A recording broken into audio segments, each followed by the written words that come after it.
How realistic is your ambition to win in this third season?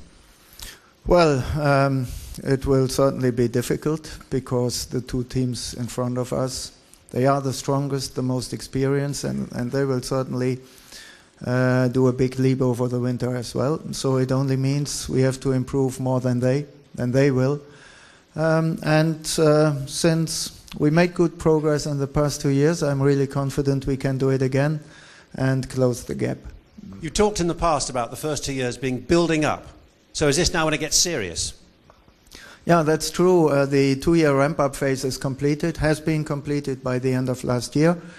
All the people are on board. The new factory is up and running. All the machines are running. So we are at full strength now, and we are really looking forward to the new season.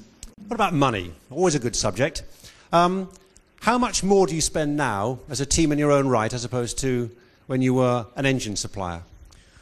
We don't spend more. Instead, we spend significantly less, which is partly due to the regulations, mainly due to very strong partners we have with us in the new team, who give us financial backing. So, in fact, BMW pays a lot less than in the former times.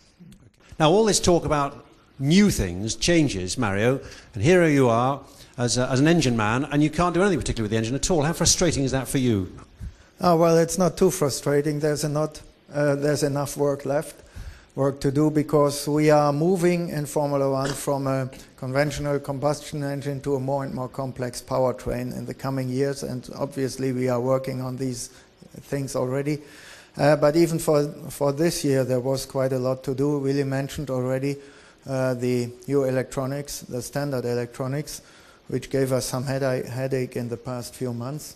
But also on the gearbox side, the new gearbox has to do 4 race weekends, and this is about 6 times the mileage the gearbox ran last year.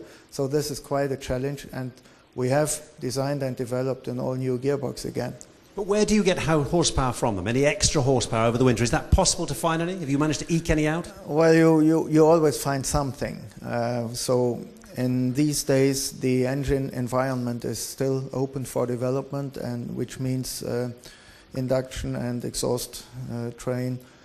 So we find something, but you are right. It's not like 5-6 years ago when you did an all-new engine and jumped up by 50 horsepower.